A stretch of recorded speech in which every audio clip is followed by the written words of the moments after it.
Oh, lovely. You're looking stunning today. Oh, you're looking beautiful, too. Thank you Just very a little much. casual over the shoulder, eh? Musical. Yes. Now, what about this, The Witches of Eastwick? I mean, I'll accept someone saying, you know, Paul McDermott is very good in this, but when all of a sudden everyone, including Cameron McIntosh, is saying this man is brilliant, should be on Broadway, what's the story? It's a tragedy, isn't it? Isn't it? It's a tragedy they wasted so much time in television and doing alternative comedy. It's a bloody tragedy. And now all of a sudden you've found your niche, as they say. Built for it. You enjoying it, Paul? Yeah, it's great. It's lovely. I mean, it's obviously something totally different to what you've done in the past. Yeah, indeed. The best, I think the loveliest part, though, is working with the girls. They're just extraordinary. Yeah. And everyone's been, as I think I said before, incredibly kind to me, because it's a totally different world for me. So they've been shepherding me and guarding me and, you know, what cushioning things me. That you didn't know about theatre and you had to learn pretty quickly? That they all speak in a different language that Yes, normal right. human beings, you know, aren't privy to, which is like, now this scene goes da-da-da-da-da-da, like that. Yeah. Da-da-da-da-dum, da-dum, da-dum-dum, no, da-da-da-da-dum, dum-dum, da. Ah. Lovely. And also you get in there at 6:30 at night. Good morning, everyone says. Good morning, how are you? Yeah. Great world, though. It's a wonderful world. In some respects, you know, it's rather nice when you're doing other things, as we've been doing, to get into theatre, because it's such a different discipline, isn't it? Mm. And you do have the opportunity of improving, you know, night to night, performance to performance. That's the weird thing, too, even though it's, the show's got a structure now after the opening and we're sort of all set in our course, but there's so much nuance and little bits you can change as you go along. Yeah. The subtlety of it, which is good. And what you'll find too, I'm sure, is as the season progresses, some laugh that is, and I've got no idea what the reason for this is, I've asked people who've done 75 million shows and they can't give me an answer. A laugh that is there all the time, all of a sudden goes away. And you do it exactly the same way, it doesn't happen, then all of a sudden it returns. It's almost as if it's gone on holidays and comes back and sees you again. Yeah. It's intriguing. It is bizarre in that respect, and already those sort of things are happening. You're finding that, like I'm finding some days, you do a line, the audience will respond in a massive way, and then the next day they'll be a bit curious about it and look to see what was actually sort of going on. But very enjoyable experience, though. Don't you realise, too, more so than television, obviously, even when you're doing a television show with an audience and so forth, don't you realise that there is such a mystery how audiences can be so different performance to performance, as you were saying, but how come that group of people got there on that particular day and enjoy the show but aren't all that demonstrative, and yet just 24 hours later you'll have an audience enjoy it, and they'll be up on their feet, you know, standing ovations and the whole thing. No idea. I know why the Wednesday crowds come. It's because the buses drop them off. That's right. Yes. But the You saw them outside the theatre, did you? It's great. You look out there and all you can see is the reflections off the spectacles and bifocals. It's beautiful. And they go completely wild. I think we're having, you know, in danger of having a heart attack on a Wednesday matinee. Yeah. No, they've been great. But the other thing is, even if people at the end of the show, they just don't stop clapping. They just keep clapping and clapping and clapping, which is a weird thing.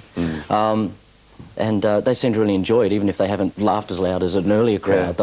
They'll still, you know, they'll show their appreciation at the end, which is I was telling Cameron McIntosh that driving into the Regent Theatre for Wizard, I see the crowd. That's the lining. show that you've been in. Yes, that's the one. That's the one. Right there, actually. There The we go. Regent Theatre must close on October the 5th. Oh, I can't believe Bookings it's stopping. are right down and there.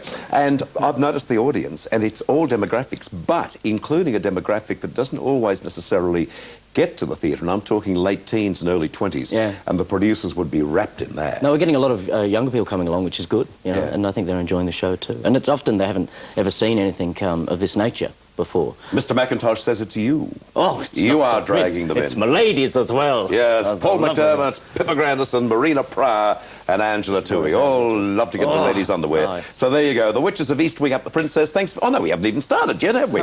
We're back with you in just a few moments' time. Apart from Paul this morning, James Freud is going to be here. Great man of music, and he's written quite a book. Belinda Green is here to talk about a very important subject, kids' exams. Gabriel Gatte, one of our favourites on the show, he's going to cook for us. Also, there's a wonderful Dali exhibition, and there is the great man, Salvador. And another great man too, Philip Brady, with his milestones and tombstones. Ladies and gentlemen, in charge of the music as always, Dr. John Foreman. Good morning to you, John. How do you do? You were there opening night to Witches? I was, and Paul was absolutely brilliant, as you've said already. Geraldine Turner, I believe, is back now and doing very well. Terrific news. Yeah. But the lady who filled in for her, Rosemary Ash, was also brilliant. And in fact, Rosemary Ash and Geraldine Turner met for the very first time just the other day, and our reporter was there on the spot. It's been one of the fiercest battles I've ever seen. Yes, I can announce it. Thank you, John. Please welcome officially our lead guest for this morning, the wonderful Paul McDermott. Tell us something about the... Stop it, you people! Stop it now! Don't get out of those frames, whatever you do. Tell us something about the story itself, because I think a lot of people who are potential, visitors to the Princess Theatre are not too sure exactly what it's all about. Well, it's a new musical, so it worked well in the West End, and this is its first outing internationally. And essentially, it follows the same story as the book or the film, The Witches of Eastwick. Both very popular pieces, where these three women, these three lovely ladies, conjure up the man of their dreams, which happens to be me, and they bring me to this the little town of Eastwick, where I begin to wreak havoc. We also have a few sexual sort of liaisons on the way with the ladies. Some wonderful characters there too. I'm told that Tony Sheldon is... he's great. Is fabulous. Yes, he plays Clyde. And also, we'll talk more in a moment about the return of Geraldine Turner. Do you have many big numbers yourself, Paul? I have, a number of... I have a song at the start that's quite a big one, Little Town. Yeah. Dance with the Devil, which is the one that I think the crowds love. It's a big sort of dancing spectacular with Matt Lee, who's a young performer and quite extraordinary. He was on the show just a couple of days ago, and he's got big things ahead, hasn't he? He's great. A group of friends of mine that came along were just saying that they couldn't believe what a great performer he was, and they were just loving him the whole way through the course of the show. And then he got to this point where he does his... He does a somersault backflip on stage, and after that they just praised him as a god. Yes, that was it. And that was it. He'd gone beyond the mortal sort of, If you can do that... Yeah, the temporal, he'd moved on. Yeah.